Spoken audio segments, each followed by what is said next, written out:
अस्सलाम वालेकुम, क्या हाल ठीक है सब।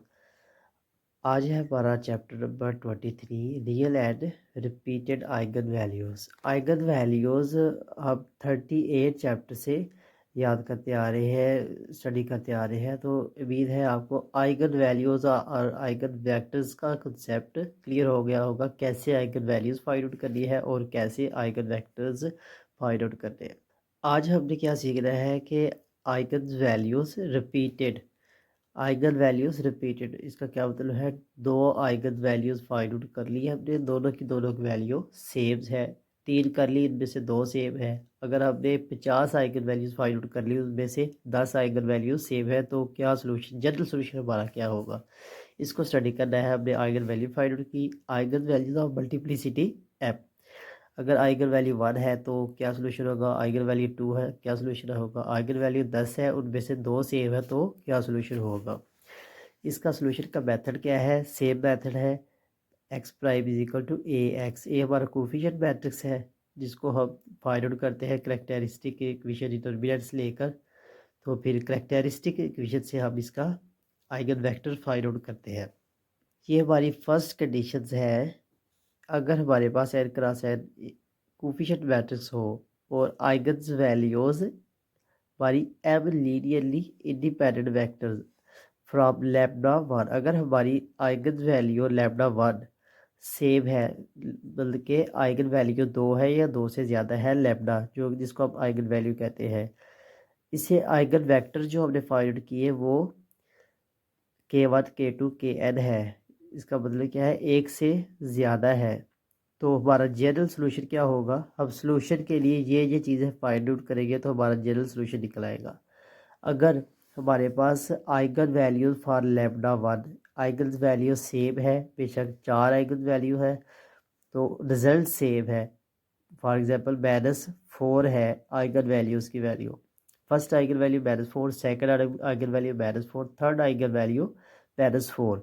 तो इसका हमने आइगन वेक्टर फाइंड आउट किया है, तो आइगन वेक्टर भी ओनली वन आइगन वेक्टर हो तो हम जनरल सोल्यूशन किस फॉर्म में लिखेंगे, ये वाली हमारी जनरल इक्वेशन है, इस फॉर्म में लिखेंगे।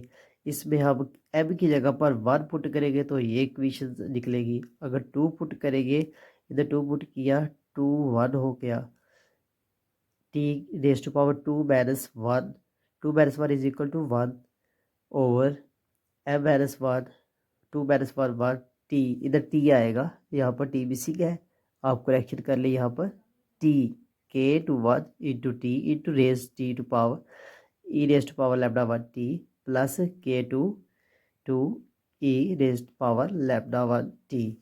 ये हमारी इक्वेशन है, जनरल इक्वेशन, इसको आपने ध्यान रखना है। अगर हमारा ए लैम्डा वन आइगन वैल्यू से एक ही आइगन वेक्टर फाइंड आउट हो तो हम क्या जनरल सोल्यूशन लिखेंगे, ये वाला। अगर आइगन वेक्टर ज़्यादा होंगे तो हमारा जनरल सोल्यूशन इस फार्मूले से आएगा। ये दो फार्मूले हैं, थ्योरम है, जिसको हमने याद रखना है एग्जाम्पल सोल्व करते हुए, तो हमारा क्वेश्चन सोल्व हो जाएगा। Eigen values of multiplicity two, इस बात का क्या मतलब है, अगर हमारे पास आइगन वैल्यू, दो आइगन वैल्यू फाइंड कर ली, फॉर एग्जांपल हमारे पास -1 और -1, दो आइगन वैल्यू है, आइगन वैल्यूज़ की तादाद कितनी, दो। तो इसको हमने सोल्व करना है, तो हमारे पास रिजल्ट्स किस फॉर्म पे आएगा। अब हमने कहा है अगर आइगन वैल्यू को लीनियरली इंडिपेंडेंट हो या लीनियरली नॉन इंडिपेंडेंट हो, तो ये दो सिचुएशंस है। फर्स्ट सिचुएशन हमारे कहते हैं अगर हमारी the possibility of us being able to find two linear independent eigen vectors, अगर हमारी आइगन वैल्यू से दो लीनियरली इंडिपेंडेंट आइगन वेक्टर्स अगर हमने फाइंड आउट किए, K1 और K2 हमने फाइंड आउट हो गया हमारे लैम्डा वन से, तो हमारा सोल्यूशन इस फॉर्म में होगा। अगर हमारा solution K1 only find out हुआ लैम्डा से, आइगन वैल्यू से एक ही सोल्यूशन फाइंड आउट किया, तो हमने सेकंड सोल्यूशन फाइंड आउट कैसे करना है। सेकंड सोल्यूशन के लिए ये हमने लिख दिया ना, K1 T E raise to power lambda one T, ये हमने K2 फाइंड आउट करना है अगर हमें फाइंड आउट ना हुआ तो। एक तो कंडीशन हमें आइगन वेक्टर फाइंड आउट किए, दो आइगन वेक्टर जनरली मिल गई है तो हमने ठीक है। अगर आइगन वेक्टर K2 नहीं है, x2, अब कैसे फाइंड आउट करेंगे, x2 is equal to K T E raise to power lambda one T plus P E raise to power lambda 1 t. In this expression for a second solution k and p are columns vectors. जो हमारा ये के x to है जो हमने find out करना है, इसके लिए हमें के वेक्टर्स और पी वेक्टर्स है। के वेक्टर्स की ये वाला कॉलम वेक्टर्स है और पी का P one P two P up to N है। के हमने जो आइगन वेक्टर्स है हमारे पास के ये वाला, इसके कॉलम वेक्टर्स हम आइगन वेक्टर कैसे फाइंड आउट करेंगे? हमारे पास जनरल जो मेथड है ए के माइनस लेमडा वन टी के, इससे फाइंड आउट करेंगे A minus lambda one I into K. Lambda one की value same as it is find out कर लेंगे। तो लेमडा के आइगन वेक्टर से हम क्या फाइंड आउट करेंगे? के आइगन वेक्टर को is equal to P find out कर लेंगे। A minus lambda one I P, ये वाला फार्मूला आप इन्हें याद रखना है, ये वाला और ये वाला, ये हमारे सोल्यूशन में यूज़ होगा। एक्स वन की हम वैल्यू इस इक्वेशन से फाइंड आउट करेंगे जो पीछे करते आए हो, और एक्स टू की वैल्यू ये जो एक्स टू है तो हम पी से फाइंड आउट करेंगे, ये वाला जो आइगन वेक्टर्स फाइंड आउट किया गया है हमारा। तो चलो अब हम करते हैं एग्जाम्पल सॉल्व। फर्स्ट एग्जाम्पल है हमारे पास, फर्स्ट जो एग्जाम्पल है हमारे किस शेप में दी गई है? X prime it's B derivative of X A matrix coefficient matrix to multiply X variable involve in that matrix X. तो इसे हमने अगमेंटेड मैट्रिक्स की सूरत में ए अलहदा कर लिया, डिटर्मिनेंट लेकर लैम्डा की वैल्यूज़ फाइंड आउट की जो हम प्रीवियस लेक्चर में करते आ रहे हैं। -3 ये रिपीटेड वैल्यू होगी -3 और -3। इस -3 को हम A into minus lambda one into k find out करेंगे, तो हमारे eigen vector k one and k two जो भी फाइंड आउट होगा तो उसको हम फाइंड आउट करते हैं। ये हमारे पास दो इक्वेशन बन गई जो प्रीवियस लेक्चर में हम कर चुके हैं ऑलरेडी। तो हमारे पास के लिए ये वाली इक्वेशंस फाइंड आउट कर ली है आपने। जब ये इक्वेशंस हमने फाइंड आउट की तो हमने देखा के वन इज इक्वल टू 3 के टू डिपेंड करता है, के वन डिपेंड करता है के टू पर। के टू की कोई भी वैल्यू होगी वो 3 से मल्टीपल होके 1 होगी। अगर फ़र्ज़ करो हम के की वैल्यू 0 रखते हैं, के टू की वैल्यू 0, तो के की वैल्यू 0। अगर के टू की वैल्यू हम 1 रखेंगे, के वन की वैल्यू 3 के इक्वल हो जाएगी। अगर के टू की वैल्यू हम 2 रखेंगे तो के वन की वैल्यू 2 क्रॉस 3 6 हो जाएगी। अगर इसकी वैल्यू हम 3 रखेंगे तो इसकी वैल्यू 9 हो जाएगी। ये कांस्टेंट मल्टीपल है ना, रेशो इंक्रीज हो रही है, तो हम इसका स्मॉलेस्ट फॉर्म ये लिखते हैं जिसका रिजल्ट हमारी रेशो, इसकी जो रेशो है कम्बिनेशन 1 3 का वो सेम ही रहेगा। तो हमारे पास मैट्रिक्स के क्या आया? ये वाला। अब हमारे पास आइगन वेक्टर्स कितने आए? 1। अगर हमारे पास आइगन वेक्टर्स 1 है तो पिछले जो फार्मूला याद किया है हमने फर्स्ट पेज पर, उस कंडीशन में एक्स वन और एक्स टू की वैल्यू फाइंड आउट करेंगे। एक्स वन की वैल्यू के हमारे फार्मूला क्या था? K into E raise to power lambda T, ये वाला एक्स वन का फार्मूला है। एक्स टू का फार्मूला क्या था जो भी हमने स्टडी किया है? ये वाला एक्स टू का फार्मूला। इसमें क्या चाहिए? हमने के फाइंड आउट कर लिया है, टी चाहिए, लैम्डा वन चाहिए, लैम्डा वन चाहिए और पी चाहिए। हमारे पास क्या रिमेनिंग है? पी। अब पी की वैल्यू फाइंड आउट करते हो और जनरल सोल्यूशन एक्स टू लिख देंगे। पी के हमारे पास 1 है, पी क्या है? ये हमें पी वन और पी टू की वैल्यू भी फाइंड आउट करनी है। हमें कैसे फाइंड आउट करनी थी? ये क्या लिखा है? A minus lambda one I into P is equal to k, ये वाली इक्वेशन है। इसको हमने सोल्व करके कौन सी वैल्यू निकालनी है? पी की। इज इक्वल टू हम 0 रखते थे, हमारे पास वैल्यू आ गई के की। अब इक्वल टू के रखना है, ये वाली वैल्यू इज इक्वल के रखना है। इसको सिंप्लीफाई करके तो हमारे पास कौन सी इक्वेशन निकली? ये वाली इक्वेशन। इस इक्वेशन में हमें डिपेंडेंट वेरिएबल P2 है, P2 हमारे इंडिपेंडेंट P1 है। P1 की हम कोई भी वैल्यू ले सकते हैं, 0 1 2 अप टू सो ऑन। हमने P1 की वैल्यू 1 ले 2 ले, ये हमारी मर्जी है। इधर ली गई है P की वैल्यू 1/2, 1/2 लिखेंगे तो ये वाली टर्म 0 हो जाएगी। 1/2 cancel by 2, 1 minus 0 0 0 multiply by 6 is equal to P2 0। ये हमारे पास वेक्टर पी आ गया। तो हमने जनरल सोल्यूशन किस फॉर्म में लिखा जो हमने प्रीवियस चैप्टर पे प्रीवियस पेज पर पढ़ा है, ये वाला इस शेप में हमने इकट्ठा करके लिख दिया। तो हमारे पास जनरल सोल्यूशन आ गया है। अब हमने कर लिया है example number 1 solve. General solution हमारा है C1 X1 C2 X2। X2 किसके इक्वल है? जो हमने अभी फाइंड आउट किया। X1 किसके इक्वल है? जो मैंने अभी फाइंड आउट किया। X1 और X2 की वैल्यू इधर पुट की तो हमारे पास जनरल सोल्यूशन फाइंड आउट हो गया है। अब है हमारी एग्जाम्पल नंबर 2 सेम। इस एग्जाम्पल में भी हमें इक्वेशन किस फॉर्म में दी गई है, A X is equal to X derivative X prime.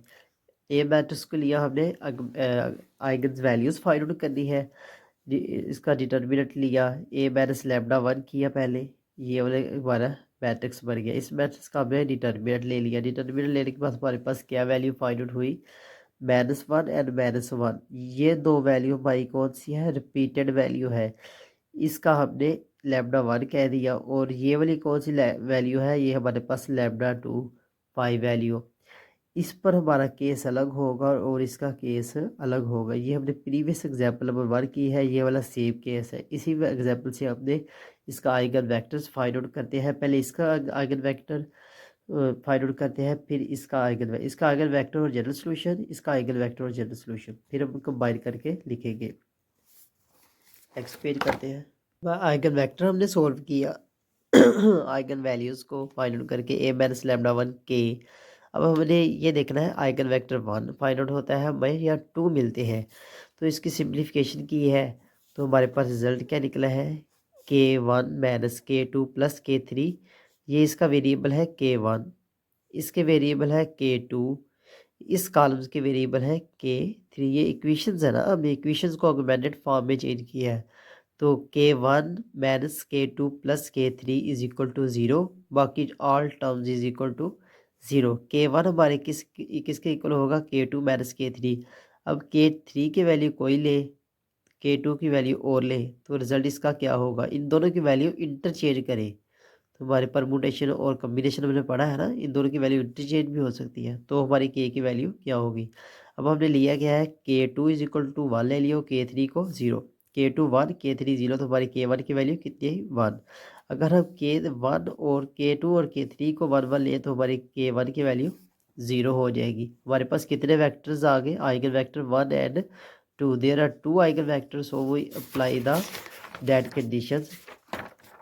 ये वाली हम कंडीशन इस पर अप्लाई करेंगे। इफ हमारे पास 2 वेक्टर्स हो, c1 k1 t e raise to power lambda t, हमने जितनी वैल्यू फाइंड आउट की है इस फार्मूले में पुट करेंगे, तो हमारा जनरल सॉल्यूशन निकल आएगा लैम्डा 1 मल्टीप्लिसिटी ऑफ 2। तो हम जनरल सॉल्यूशन लिख दिया है c1 x1। तो अब हमारे पास है लैम्डा 5, ये हमने जनरल सॉल्यूशन लिख दिया ना उसी शेप में। हमारी थर्ड वैल्यू है lambda 3 is equal to 5। Third eigen value से हम देखते हैं आइगन वेक्टर्स हमारे पास कितने आते हैं। तो ये हमने A minus lambda I into 0 कर दिया, तो क्या आंसर आया, k1 is equal to 3, k2 is equal to -1। हमने k3 की वैल्यू 1 ली, k3 की वैल्यू 1 लिखेंगे, तो हमारी k1 की वैल्यू ये है, k1 की वैल्यू हमारे पास कितनी आ गई, 3 की वैल्यू हमने 1 पुट कर दी, तो k1 की वैल्यू कितनी आई, 1। k1 और k3 की वैल्यू हमने 1 1 लिख ली, तो k3 की इधर वैल्यू 1 करेगी, k2 की वैल्यू कितनी आएगी, -1 1 -1 1। हमारे पास आइगन वेक्टर्स कितना, एक आइगन वेक्टर, तो हम एक वाली सिचुएशन इधर अप्लाई करेंगे तो सेम रिजल्ट लिख दिया है। यह है हमारा आज का एग्जाम्पल नंबर 2। अब हम नेक्स्ट पेज पर चलते हैं। अब है ये हमारे पास एक लॉन्ग क्वेश्चन है, अगर पेपर में आया तो सिर्फ लॉन्ग आएगा। इसमें से शॉर्ट चीज़ भी पूछी जा सकती है कि कौन सी कंडीशन अप्लाई होगी, ये वाला आपने अच्छी तरह याद करना है। आइगन वैल्यूज ऑफ मल्टीप्लिसिटी 3, अगर हमारे पास लैम्डा 1 जो हमने आइगन वैल्यू फाइंड आउट की है वो -1 आता है और 3 टाइम आता है, multiple of 3। Eigen value same, -1 first lambda, second lambda -1, third lambda -1। तो हम और इसका आइगन वेक्टर्स हम फाइंड आउट करते हैं, तो हमारे पास there are only one eigen vectors, only one eigen vector हो, तो हम इसका जनरल सॉल्यूशन कैसे लिखते हैं, x1 हमारे पास ये आइगन वेक्टर फर्स्ट से फाइंड हो जाएगा। हम x2 कैसे फाइंड करेंगे, x2 के लिए हम ये फार्मूला अप्लाई करेंगे, k t into raise to power lambda 1 t plus p हमने प्रीवियस एग्जाम्पल में फाइंड आउट करना सीख लिया है। और x3 की वैल्यू हम कैसे फाइंड आउट करेंगे, k t square over 2 e raise to power lambda 1 t plus p t e raise to power lambda t plus q e raise to power lambda 1 t। इस फार्मूले में आपने value put कर देनी है x2 और x3 के लिए। के फाइंड आउट हमारा फर्स्ट वेक्टर, सेकंड हमने कैसे फाइंड आउट करना है पी, और थर्ड हमने कैसे फाइंड आउट करना है क्यू। पी और क्यू फाइंड आउट करना है। जैसे हमने पी फाइंड आउट किया है तो सेम एज इट इज़ हम पी को पी इज इक्वल टू हम के रखते थे, क्यू को हम इज इक्वल टू पी रखेंगे, तो हमारे पास ये वाला सोल्यूशन है। ये 3 सोल्यूशन अप्लाई करेंगे, ये याद कर लें अच्छी तरह। 6-7 हम लेक्चर ले चुके हैं इसके लिए, लैम्डा 1 के लिए जो हमने आइगन वेक्टर्स फाइंड आउट किए हैं। अगर हमने के आइगन वेक्टर फाइंड आउट कर ली है, मल्टीप्लिसिटी ऑफ 3 हो, तो हम पी आइगन वेक्टर इधर 0 रखते हैं तो इधर के रख देंगे, ये इधर ट्रांसफ़र हो जाएगा। अगर हमने क्यू फाइंड आउट करना है, ये इधर ट्रांसफ़र कर दें और क्यू फाइंड आउट कर सकते हैं हम। यही कंडीशन, बस ये याद रखना है। क्वेश्चंस इतना लंबी एग्जांपल्स वगैरह की देखने की ज़रूरत नहीं है, इसी चीज़ को याद रखना है कि हमारी कंडीशंस है क्या चीज़ है। चलिए अब हम करते हैं एग्जांपल सॉल्व्स। ये है हमारी एग्जांपल नंबर 1, किस शेप में लिखी है, X prime is equal to A X, इस शेप में लिखी है। ए हमारे पास मैट्रिक्स क्या है, इसको अलग करके लिख लिया। इससे हमने क्या फाइंड आउट करना है, लैम्डा आइगन्स वैल्यू। हमारे पास आइगन वैल्यू कितनी है, इसको हमने किया ए माइनस लैम्डा 1 आई। तो हमारे पास ये वाला मैट्रिक्स है, इस मैट्रिक्स को हम कैसे सोल्व कर सकते हैं। ये इसकी लोअर है ना, लोअर इंट्रीज ऑल 0, तो हम इसकी डायगोनल्स को मल्टीप्लाई कर दें डायरेक्ट। डायगोनल्स को, ये हमने पीछे रूल्स पढ़ा होगा, अगर ये अपर ट्राइंगुलर मैट्रिक्स है तो लोअर इंट्रीज आर 0, तो इसकी डायगोनल्स को मल्टीप्लाई कर दें। डायगोनल्स को मल्टीप्लाई करेंगे, हमारे ये वाली लंबी कैलकुलेशन करने की ज़रूरत नहीं है। डायगोनल्स को मल्टीप्लाई किया, 4 minus lambda raise to power 3 आ जाएगा, 1 2 एंड 3 आ जाएगा is equal to 0। 4 minus lambda 1 is equal to 0। हमारा एक क्वेश्चन आ गया ना, एक 4 इज इक्वल टू लैम्डा। हमारे पास एक वैल्यू ये निकल आई। मल्टीप्लिसिटी ऑफ 3, ये हमारे 3 टाइम्स है, इसको कह सकते हैं। लैम्डा 1 की वैल्यू 3 दफ़ा 4 4 4 आई, तो इसे हम 4 से आइगन वेक्टर्स फाइंड आउट करेंगे। सेम मेथड है, के फाइंड आउट कर लिया हमने आइगन वेक्टर्स, तो आइगन वेक्टर्स की वैल्यू कितनी निकल आई, K1। मल्टीप्लिसिटी आइगन वैल्यूज़ कितनी हो, 3 हो, तो हम P की वैल्यू भी फाइंड आउट करेंगे, Q की वैल्यू भी फाइंड आउट करेंगे। सेम कंडीशन, सेम क्वेश्चन है। K इधर है, इधर P लिखे और K की वैल्यू इक्वल लिखे। इसका मतलब क्या है, ये वाला जो हमारे पास मैट्रिक्स है, इस मैट्रिक्स को इसके इक्वल रख दें, 0 के। इधर हमने ये वैल्यू 0 के इक्वल लिखी ना, इधर हमने वैल्यू किसकी लिखनी है, K की वैल्यू। K की वैल्यू क्या है, 1 0 0, तो हमारे पास P की वैल्यू आ जाएगी। फर्स्ट सोल्यूशन हमने K की वैल्यू में लिख दिया। अब P की वैल्यू फाइंड आउट किया तो हमारे पास ये P की वैल्यू है, तो सेकंड सोल्यूशन हमने लिख दिया, वो जनरल फार्मूले से लेकर। और अब हमने Q की वैल्यू फाइंड आउट करनी है, is equal to P। Q is equal to P, ये Q है वेरिएबल, मल्टीप्लाई करेगा, ये Q1 Q2 Q3 up to ये कॉलम्स है, Q1 Q2 की 1 1 वेक्टर आ गया। तो हमने 1 1 1, ये थर्ड में हमने थर्ड फार्मूला जो है वो याद करना है, उसमें वैल्यू पुट करनी है। तो हमारा जनरल सोल्यूशन क्या हुआ, इन तीनों को इकट्ठा करके लिखना है। इकट्ठा करके लिखा तो हमारे पास क्या रिजल्ट आ गया, x is equal to C1 x1 plus C2 x2 plus C3 x3। अब इन सब की वैल्यू हमने उठाकर इस फार्मूले में पुट कर दी, तो हमारे पास ये रिज़ल्ट आ गया। उम्मीद है आपको लेक्चर की अच्छी तरह समझ आ गई होगी। किसी बात की समझ नहीं आई तो कमेंट सेक्शन में पूछ सकते हैं। जज़ाकल्लाह, अल्लाह हाफिज़।